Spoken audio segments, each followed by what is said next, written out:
गर्भवती नारी को भगवान शंकर को जल ना चढ़ाना चाहिए, पूजन नहीं करना चाहिए। कौन सी पुराण, कौन सा शास्त्र, कौन सा वेद, कौन सा शास्त्र हमें वर्णन कर रहा है कि शिव जी को जल ना चढ़ाए? शिव महापुराण की कथा कहती है गर्भवती नारी जब देव अधिदेव महादेव की भक्ति में डूबी रहती है, गर्भवती नारी जब भगवान शंकर की भक्ति में डूबी रहती है तो शिव तत्व कह रहा है, पिपलाद की कथा कर रही है। जब सुवार्च के गर्भ को भगवान बचा लेते हैं तो शिव जी कहते हैं जो गर्भवती नारी मेरा स्मरण करती है, भजन करती है, कीर्तन करती है, मंत्र जाप करती है, नाम जाप करती है, स्मरण करती है, शिव महापुराण की कथा करती है, उसके गर्भ में रहने वाली संतान की रक्षा देव अधिदेव महादेव स्वयं गर्भ में पहुंचकर करते हैं, उसकी रक्षा। एक दिया आटे का चौमुखी, 4 बत्ती का दीप लगाएं, उसमें चाहे तो सरसों का तेल डाल लें, तिल्ली का तेल डाल लें, चाहे तो उसमें मीठा तेल डाल लें, और 4 बत्ती उसमें होना चाहिए थोड़ी सी पीली सरसों। अगर पीली सरसों हो तो पीली सरसों, नहीं हो तो काली सरसों उस दीप के अंदर डाल दीजिए। महाराज एक घी का दीप लगाएं, घी का दीप जो कलदार रखे हैं, लक्ष्मी जी का जहां पूजन कर रहे हो, लक्ष्मी जी का सीधा हाथ घी का दिया होना चाहिए। तो आपका कौन सा हाथ हो गया? उल्टा हाथ। लक्ष्मी जी का उल्टा हाथ, वहां पर रखो चौमुखी दीप, चौमुखी दिया है, दीप है, उसको उठाएं, पूरे घर में घुमाने के बाद में सारे द्वार खोल दीजिए, और सारे घर में घुमाने के बाद में जो मुख्य द्वार है उस मुख्य द्वार के बीचों बीच उस दीप को रख दीजिए। चमी के पत्ते को चाहे 21 हो, 11 हो, 51 हो, श्रावण महीने की 10वीं तिथि को उसको शहद में डुबोकर शंकर भगवान के शिवलिंग पर उसको। शनिवार को कपूर और लौंग जलाने से क्या होता है तो सुने। इससे आपकी बंद किस्मत का ताला खुल जाएगा, साथ ही जीवन में तरक्की का मार्ग खुलेगा, घर में होगी सुख समृद्धि। घर में सुख समृद्धि के लिए शनिवार या रविवार की शाम 5 लौंग, 3 कपूर और 3 बड़ी इलायची को लेकर एक साथ जला लें। पीपल का एक पत्ता, उस पत्ते पर थोड़ा सा चावल, थोड़ा सा चावल। पूर्णिमा की रात्रि को अपने हाथ में लेकर, अपने नयनों से लगाकर, शरीर पर से स्वयं उतारकर उसको दरवाजे के पास रख दीजिए। पूर्णिमा की रात्रि को पूर्ण होने पर उस चावल को दूसरे दिन सूंघ कर बहते हुए पानी में डाल दीजिए। महाराज कितने भी रोग से ग्रसित हो गए, पीपल का एक पत्ता 52,000 ब्राह्मण की साक्षी कराता है। महाराज बहुत ध्यान देना, पीपल के वृक्ष में स्वयं नारायण का, मेरे कृष्ण का वास है। स्वयं भगवान गीता के अंतर्गत कहते हैं कि मैं पीपल का वृक्ष हूं। एक दाना चावल का शंकर भगवान के शिवलिंग पर समर्पित करिए।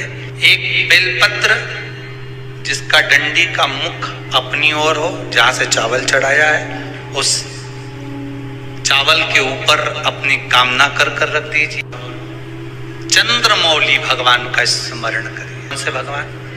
शंकर भगवान का सर्वश्रेष्ठ सुंदर नाम है चंद्रमौली।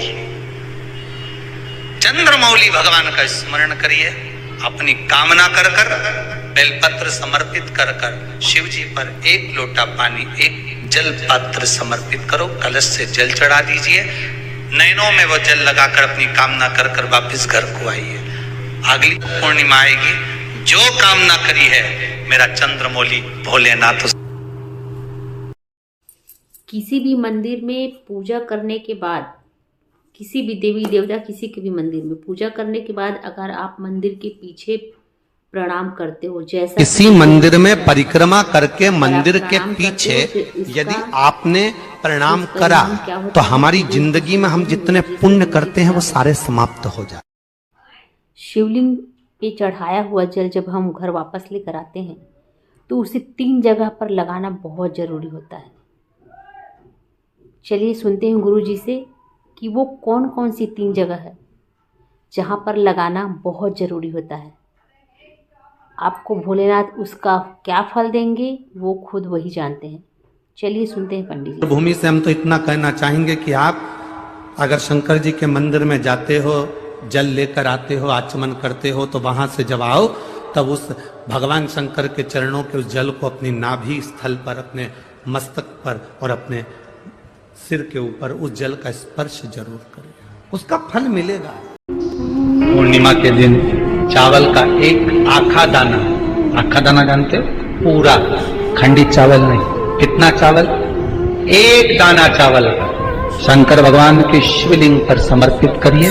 एक बेलपत्र जिसका डंडी का मुख अपनी ओर हो, जहां से चावल चढ़ाया है, उस चावल के ऊपर अपनी कामना कर रख दीजिए और चंद्रमौली भगवान का स्मरण करिए। कौन से भगवान? शंकर भगवान का सर्वश्रेष्ठ सुंदर नाम है चंद्रमौली। चंद्रमौली भगवान का स्मरण करिए।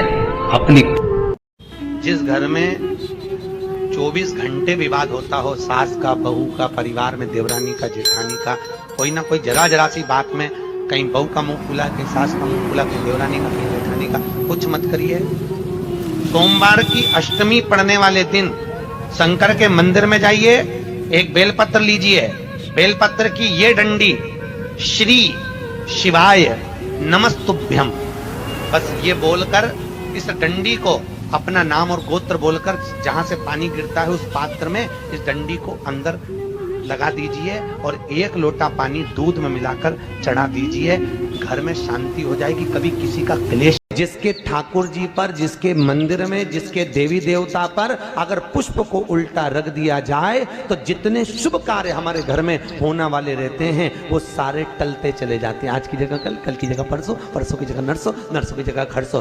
तुम करके देखना, अपने आप शुभ कार्य टलेंगे। घी को कटोरी में लेकर जो शंकर भगवान के शिवलिंग पर जाकर ओम का स्मरण कर देता है, उसके हृदय को शांति की अनुभूति होती। कितना भी डिप्रेशन चल रहा हो वो समाप्त। शंकर भगवान पे चढ़ा हुआ जल जो बहकर जाता है उसको 3 जगह पर जरूर लगाना चाहिए। ध्यान से सुनिएगा। 9 ग्रह जो शरीर पर राहु, केतु, मंगल, बुध, शनि परेशान करते हैं, उसकी समाप्ति के लिए। शिव पर चढ़ा हुआ जल नैनों पर, कंठ पर। स्त्री को सम्मान देने वाला देवता कहलाता है। स्त्री को सम्मान देने वाला देवता कहलाता है और स्त्री को अपनी बराबरी पर लाकर अपने बराबर का मानकर चलने वाला महादेव कहलाता है। ऊपरी बाधा है, तंत्र, टोटका, मंत्र, जादू टोना से परेशान है, किसी भी तांत्रिक के चक्कर में तुम्हें जाने की आवश्यकता नहीं है, ना धन खर्च करने की आवश्यकता है। 5 लौंग लें, काले रंग के कपड़े में रख दें, उसमें हाथ में काले रंग के कपड़े को दोनों को ऐसे पकड़ लें। मंत्र बड़ा ही पावरफुल, ओम बागेश्वर वीरवीराय हुम फट स्वाहा, इस मंत्र को आप रोज बोल दें। उस काले रंग के कपड़े को रोगी को हाथ में कान पे बांध के दरवाजे पर बांध दें, कैसा भी टोटका हो, और बागेश्वर धाम का चित्र घर पर लगा लें। आपके घर पर कोई भी प्रेत बाधा नहीं चली। और एक बात और अच्छे से ध्यान रखिएगा, आप ब्राह्मण को भोजन कराएं ना कराएं, आपने धूप छोड़ी ना छोड़ी वो पता नहीं, गाय को रोटी दी ना दी, स्वान को भोजन दिया ना दिया, कौवे को भोजन दिया ना दिया, चलेगा। पर अमावस्या के दिन पितृपक्ष समाप्त हो, उस दिन प्रदोष काल में, प्रदोष के समय पर, शाम के समय पर जाकर किसी भी नदी, तालाब, बावड़ी, कुआं, कहीं ना कहीं जो आपके पास में हो, वहां पर एक घी का दिया पत्ती का मुंह दक्षिण की ओर कर अवश्य जला कर जाना, सारे पितृ दोष समाप्त हो जाएगा। गांव में, आपके नगर में हो रही हो, कोई तकलीफ भोग रहा हो और बहुत कर्जे में हो गया, तो काजल की डिब्बी को काशी विश्वनाथ का नाम लेकर 21 बार उसके ऊपर से उतार दो और काजल की डिब्बी को किसी पेड़ के नीचे थोड़ा सा खड्डा खोद के दबा दीजिए। मात्र 15 दिन में आपके काम सफल होना प्रारंभ हो जाते हैं महाराज। और एक बात का और स्मरण रहे, खाने के लिए जो बेलपत्र हम जी भगवान, हम जो बेलपत्र खाते हैं भगवान शंकर पर चढ़ी हुई, वो 3 की बनी हुई एक बेलपत्र वाली नहीं खाना। कई बेलपत्र आपने देखा होगा कि 3 की एक वाली भी रहती है, कि वो तीनों एक जैसी रहती है, इस तरह से दिखने लगती है। वो देखिए आप लोगों ने, 3 की 1 दिखती है, वैसी नहीं। बेलपत्र जो 3 पत्ते की। श्रावण महीने की दोनों अष्टमियों में से कोई भी अष्टमी, ये भी जरूरी नहीं है कि सोमवार की ही अष्टमी। शमी के 5 पत्ते, बेलपत्री के 5 पत्ते, बेर के 5 पत्ते। श्रावण महीने की दोनों अष्टमियों में से कोई भी अष्टमी को बेर के पत्ते पर लाल चंदन, बेलपत्री के पत्ते पर पीला चंदन, शमी के पत्र पर केवल कोई चंदन लगाने की जरूरत नहीं, सादा केवल एकदम कुछ भी उसमें लगाकर नहीं, पहले लाल चंदन वाले पत्ते, फिर बेलपत्री के पत्ते, फिर शमी के पत्ते शिवलिंग के ऊपर समर्पित कर उसको उठाकर वापस लाकर बेलपत्री के पेड़ के नीचे ही 1 लोटा जल समर्पित कर पहले पत्ते चढ़ा देंगे, फिर लोटा भर जल समर्पित कर देंगे। जो लोग कहते हैं शिव जी पर जल चढ़ा हुआ नहीं पीना चाहिए, उसके लिए मेरे वेद व्यास जी लिख रहे हैं, पेज नंबर 75, विद्येश्वर संहिता। ध्यान रखिएगा, जो मनुष्य, उंगली पर ध्यान देंगे जो टीवी पर चल रही है, जो मनुष्य शिवलिंग को विधि पूर्वक स्नान कराकर उस स्नान के जल का 3 बार आचमन करता है, उसके कायिक, वाचिक और मानसिक तीनों। घर में जो मंदिर बनाया जाता है घर के अंदर, उसमें शिखर नहीं होना चाहिए। जिसके घर के मंदिर में शिखर होता है उसके घर में कभी जिंदगी में शांति नहीं रह सकती। ये उसी तरह है जैसे गरुड़ घंटी, घंटी का नाद कहां कहां करना चाहिए? गरुड़ घंटी का नाद किया जाता है सबसे पहले भगवान के सम्मुख में, ठीक है। दूसरी जगह गरुड़ घंटी का नाद करना चाहिए फिर अपने रसोई घर में जहां पर परिंदा भरा है उस स्थान पर, पितरों की शांति के। तीसरी जगह जहां पर अपना लक्ष्मी रखते हो, अलमारी, तिजोरी, उसके पास में। चौथा घंटी का नाद करना चाहिए दरवाजे के पास में, दरवाजे के अंदर के भाग में। फिर 5वां गरुड़ घंटी को घर के बाहर, घर से दरवाजा लांग कर बाहर खड़े होकर घंटी का नाद किया जाता है। कहते हैं जो ये 5 जगह पर घंटी का नाद करता है उसके घर में कभी संपदा की कमी नहीं होती। इतना गरुड़ घंटी के नाद की महत्वता हो। और दुनिया के लोग इतने आलसी हैं, बस भगवान की आरती करे तब घंटी बजाए, उसके सिवा धर दे होते तो मालूम ही नहीं। जिस नारी के मस्तक पर केश रहते हैं और जितने नारी के मस्तक पर केश रहते हैं उतने ही पीढ़ी दर पीढ़ी नारी के मस्तक पर, जिस नारी के, सौभाग्यवती नारी के मस्तक पर केश रहते हैं, पीढ़ी दर पीढ़ी और आने वाला उसके पुत्र पौत्र आदि आदि का पूरा भाव उसके मस्तक के केश में रहता है। जब नारी किसी पूजन में सिर रखकर बैठती है तो नारी जिस देवता का पूजन करती है उस देवता का आशीर्वाद उसकी उतनी पीढ़ियों पर, उतने पोते पर, उतने परिवार पर, जितने केश हैं उतनी पीढ़ी और उतने पोते और उतने परिवार पर उस देवता का हस्तकमल रखा रहता है, जितनी देर तक नारी के मस्तक पर पल्लू रहता है। उसका व्याख्यान अग्नि पुराण ने करा। आपका कोई काम अटक रहा है, कोई काम नहीं हो रहा, बहुत परेशान हो गए, बहुत थक गए उस काम के लिए, सबके हाथ भी जोड़ लिए, सबके पास होकर आ गए और वो काम बढ़ ही नहीं रहा, तो निवेदन करते हैं घी के दिए में काली तिल डालकर सोमवार के दिन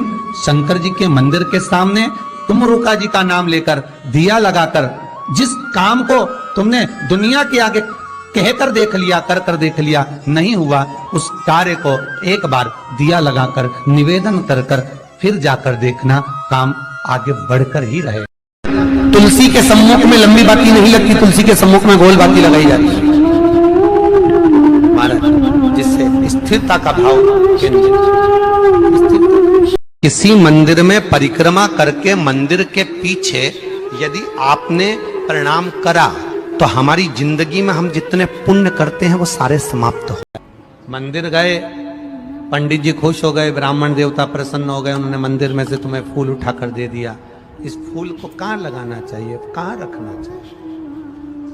शिव महापुराण में, लिंग पुराण में, पद्म पुराण में, स्कंद पुराण में पुष्प का भी वर्णन है कि मंदिर से मिला हुआ पुष्प नयनों से लगाकर, हृदय से लगाकर अपने कर्ण में लगाया जाता है, कानों में लगाया जाता है। कानों में क्यों? क्योंकि भगवान के प्रवेश का सबसे बड़ा दरवाजा ये कर्ण है। ये अमृत के बूंद से प्रकट हुआ है पान का पत्ता। 33 कोटि देवताओं के पूजन में पाठ में, अर्चना में ये अमृत का पत्ता काम आएगा। जिस जल के पात्र में यह पत्ता रखा रहेगा वो जल क्षीर सागर के अमृत तुल्य हो जाएगा। क्षीर सागर के अमृत तुल्य।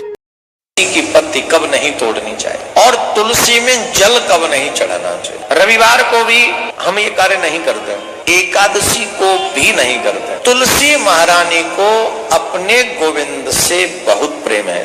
भगवत प्राप्ति के लिए तुलसी महारानी हरेक एकादशी का व्रत करती हैं। एकादशी के व्रत का सर्वश्रेष्ठ तरीका है कि निर्जला एकादशी व्रत किया जाए। हर एक एकादशी निर्जला किया जाए, यह सबसे बेस्ट तरीका है। उससे थोड़ा सा नीचे वाली सीढ़ी का है जल पी के रहा जाए। अगर हम यदि फूल से भी केतकी का फूल यदि शंकर पर चढ़ गया तो 1000 गौ हत्या के बराबर दोष लगेगा। इसलिए सारे देवताओं पर केतकी का फूल चढ़ता है, पर शंकर। ये ब्रह्मा, विष्णु, महेश। बीच में जो डंडी दिख रही है आपको, इसके बीच में बड़ी पत्ती और 2 पत्ती के बीच में जो खाली जगह है, ये खाली जो डंडी है, इसमें 33 कोटि देवी देवताओं का स्थान आता है। इसलिए बेलपत्र चढ़ाते समय बेलपत्र को इस जगह से पकड़कर समर्पित किया जाता है कि 33 कोटि देवी देवताओं का स्पर्श कर कर, ब्रह्मा, विष्णु, महेश का स्पर्श कर कर चढ़ाया जाता है। बेलपत्री के नीचे की जो डंडी होती है, ये 2 पत्ती से लेकर नीचे का जो भाग होता है, ये स्कंद पुराण कहती है, इसमें 64 योगनियां और मेरी माता पार्वती का संपूर्ण जितनी शक्तियां हैं वो सारी शक्तियां इस डंडी के अंदर विराजमान होती हैं। इस डंडी के पीछे गोखरू होता है जिसको माताएं तोड़ देती हैं। वो जो टूटा हुआ गोखरू रहता है उसमें भगवान शंकर के प्रत्येक गण का भाव रहता है। कई माताओं की आदत होती है, जब शंकर भगवान को बेलपत्र चढ़ाती है तो उस बेलपत्र पर ओम लिख देती है या चंदन लगा देती है या बीच पत्ती पर थोड़ा सा कुछ भी लगाएगी। भले चावल का दाना लगाएगी, भले वो चंदन लगाएगी, भले वो अष्टगंध लगाएगी, गुलाल लगा देगी, अबीर लगा देगी, कुछ भी लगाकर उस जगह पर लगाकर फिर भगवान को चढ़ाए। वो व्यक्ति जो भगवान शंकर को बेलपत्र जब समर्पित करता है और बीच की पत्ती पर चंदन लगाकर, मध्यस्थ जोड़ पर शहद लगाकर शिव को जब समर्पित करता है तो उसका भाग्य कितना भी विपरीत चल रहा हो, उसकी किस्मत की देखा कितनी भी विरोधी, कितनी भी विपरीत चल रही हो, वो अपने आप से बच जाती है, अपने आप से। मान लो कोई हड्डी से जुड़ा हुआ रोग, नेत्रों से जुड़ा हुआ, मस्तिष्क से जुड़ा हुआ कोई रोग रहता है तो एक नीले कलर का फूल आता है। उस फूल में हल्दी डालकर प्रदोष पड़ने पर जो नंदी के पांव के पास समर्पित कर देता है महाराज, उसका रोग धीरे धीरे समाप्त होने लगता है। लिंग पुराण कहती है कि नंदीश्वर भगवान के सामने जो पुष्प समर्पित करा जाता है उसको, ये तो लिखाता है स्कंद पुराण और शिव पुराण। लिंग पुराण कहती है जो फूल आपने समर्पित करा उसको लाकर पानी की बाल्टी में डालकर आप स्नान भी कर सकते हो, उससे भी हड्डी के जितने रोग होते हैं उसमें आराम। तुलसी के क्यारे के पास एक छोटी सी कटोरी रखकर घर का कोई भी व्यक्ति, चाहे महिला हो, पुरुष हो, पुत्रवधू हो, बच्चे हो, कोई भी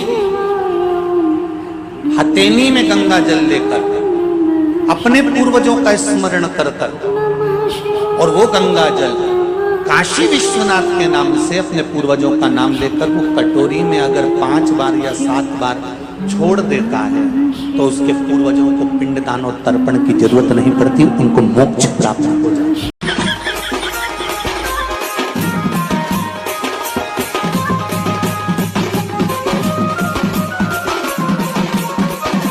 भैया नागिन धुन बजा ना। या मुलत नागिन धुन नहीं आवे भाई, कुछ दूसरा धुन बता ना। पता चला कि गलत लेके मैं पता निकला। कि तांबे का लोटा जिसका मुख छोटा हो, गला लोटे का मुख छोटा हो, ऐसे लोटे से जब हम भगवान का अभिषेक या पूजन करते हैं तो उससे बीमारी समाप्त होती है, रोग छिन्न होता है। तांबे के लोटे से शंकर भगवान को दूध चढ़ाना चाहिए, नहीं चढ़ाना चाहिए? शास्त्र कहता है तांबे के लोटे से दूध चढ़ाने से पूत क्षीण होता है, इसलिए तांबे के लोटे से दूध ना चढ़ाएं। अगर दूध चढ़ाना है तो स्टील का पात्र ले लें, चांदी का पात्र ले लें, आदि दूसरे पात्र ले लें, पर तांबे के पात्र से दूध ना चढ़ाएं। फिर इसी के गमले में पानी बिना नहाए नहीं डालना चाहिए। क्या वैसे शिव महापुराण में एक बात अच्छी लिखी है और स्कंद पुराण में भी लिखी है कि यदि तुलसी और बेलपत्र, क्या क्या चीज, तुलसी और बेलपत्र बिना नहाए स्पर्श नहीं करना चाहिए। अगर बेलपत्र की पत्तियों को भी तोड़ना है, उतारना है, तुलसी के दल को भी उतारना है तो देवी कहती है जिस घर में स्त्री दोपहर में सोती होगी उसके घर में दुख और दरिद्रता दोनों जाएंगे। जिनके घर में कांटेदार पेड़े लगे होंगे, पौधे लगे होंगे, उनके घर में दुख और दरिद्रता दोनों जाएंगे। जिनके नैनों में नंबर बढ़ते चले जा रहे हों, चश्मा उतर नहीं रहा, दूर का नहीं दिखे, कहीं किसी को पास का नहीं दिखे, उसके लिए भी ये शरद पूर्णिमा के लिए तुलसी का जो पत्ता होता है, उस पत्ते की जो डंडी होती है, उस डंडी को चंद्रमा को देखा जाता है।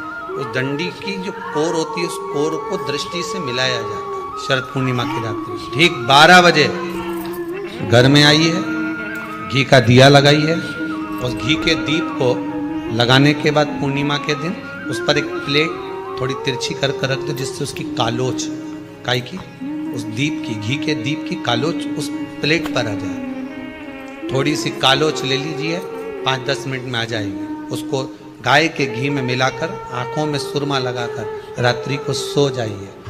3 दिन बाद आप महसूस करेंगे कि नेत्र की ज्योति बढ़ना प्रारंभ। हार श्रृंगार का पुष्प एक अगर देवाधिदेव महादेव को आपने चढ़ाना चालू कर दिया, समर्पित करना प्रारंभ कर दिया, तो आपको पीछे पलट कर देखने की जरूरत नहीं पड़ेगी, महादेव हाथ पकड़ ही रहेगा। पारिजात का पुष्प अगर कार्तिक पूर्णिमा हो, शरद पूर्णिमा हो, ये दोनों पूर्णिमा पर, शरद पूर्णिमा के दिन आप शाम को प्रदोष काल के समय 4:30 बजे से 6 बजे के बीच में 1 लोटा पानी, उसमें 5 बेलपत्र रखकर, 1 कमलगट्टा डालकर भगवान चंद्रेश्वर महादेव के नाम से भगवान शंकर को चढ़ा दीजिए। आपकी जो कामना हो वो कामना कर कर चढ़ाएं। विनती करें चंद्रेश्वर महादेव को और निवेदन करें कि हमारा ये कार्य सफल हो। केवल शरद पूर्णिमा के दिन चढ़ाइए, कार्तिक पूर्णिमा तक क्या फल मिलता है हमको जरूर। आपके घर के पास में जो शंकर जी का मंदिर हो, बहुत दूर जाने की जरूरत नहीं है। अपने घर के पास शंकर का मंदिर नहीं हो तो शिव का ओटला हो, शिव का ओटला ना मिले तो शंकर का शिवलिंग किसी पेड़ के नीचे मिल जाए, आपके घर के पास में जो शिवालय हो वहां जाना चालू कर दो, वो तुम्हारे घर पर आना चालू कर देगा, वो तुम्हारा कल्याण करना चालू कर देगा।